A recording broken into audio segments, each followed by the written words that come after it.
Till today, no country ever wanted an army as weak as Japan's used to be. But suddenly, something has changed. Now, every country wants an army like Japan's.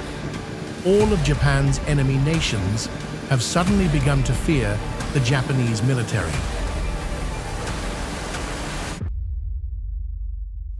This is the same Japan that 80 years ago suffered the most brutal atomic attack in history, the Hiroshima and Nagasaki bombings.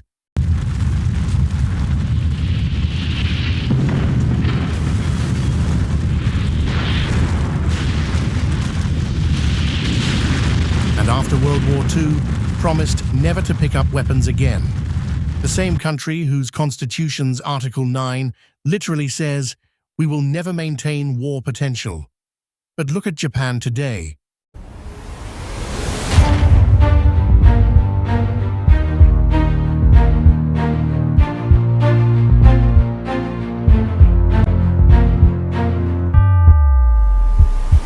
This is not a normal ship.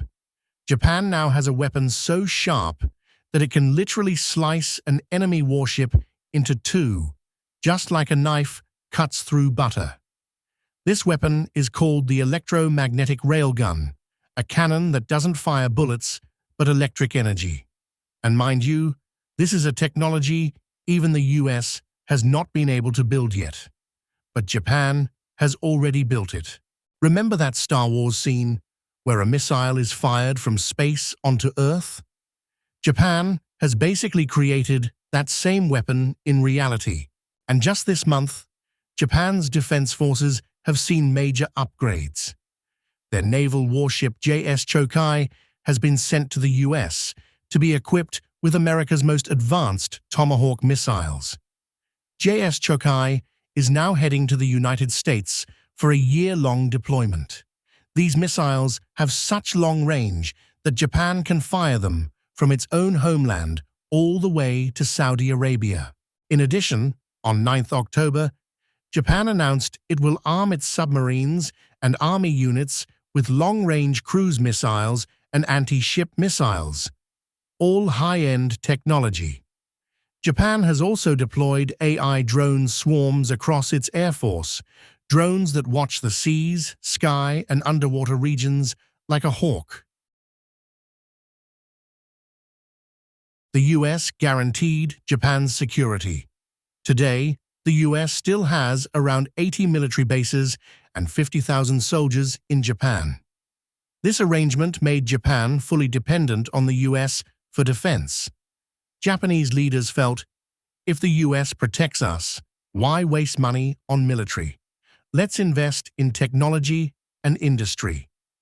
And that's why Japan became a global powerhouse in electronics and automobiles. Japan still has a self-defense force, but the key phrase is self-defense, meaning they cannot attack first. For example, during the US war in Afghanistan, Japan sent troops, but they were only allowed to transport fuel and supplies, not fight. But then came a transformation, led by former PM Shinzo Abe in 2012. He made strengthening national security. His main mission is to increase Japan's defense forces from 50,000 to 250,000 strengthened Quad, with India, US, Australia to counter China, and also changed Article 9 interpretation, allowing Japan to fight in collective defense. Under his leadership, Japan built one of the world's strongest naval and air forces, including around 1,000 modern warplanes, 48 destroyers and submarines, and imported high-tech US fighter jets and missile interceptors. Under Abe, Japan became the sixth largest military spender. Abe resigned in 2020 and was tragically assassinated in 2022. Reports now suggest Japan will double its defense budget, possibly reaching top 3 globally. Why such rapid militarization? Because Japan is surrounded by aggressive neighbors. North Korea has abducted Japanese citizens, including a 13-year-old girl, who never returned. North Korea fires missiles over Japan, triggering alarms and forcing people into shelters. This has happened 4 times.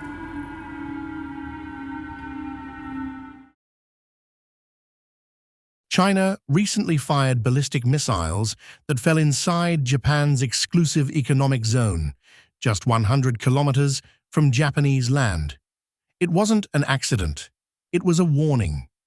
China wants Japan to stay away from the Taiwan issue.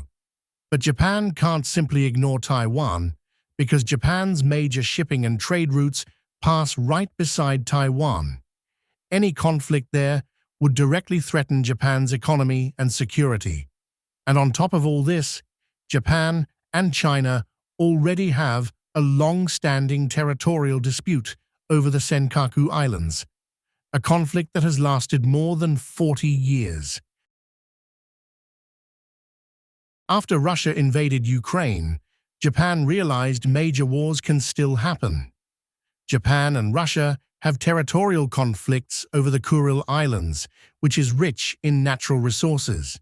Russia frequently deploys missiles around these islands, prompting Japan's Prime Minister to deliver a chilling warning that echoed across the region. Ukraine today may be East Asia tomorrow. So Japan is now surrounded by threats.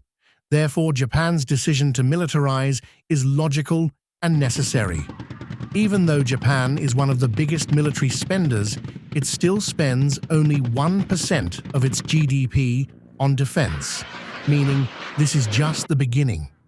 We are living in an era where even a peaceful nation like Japan is being forced to pick up arms. China's naval buildup, Taiwan tensions, and North Korea's missiles are pushing Japan towards strike capability.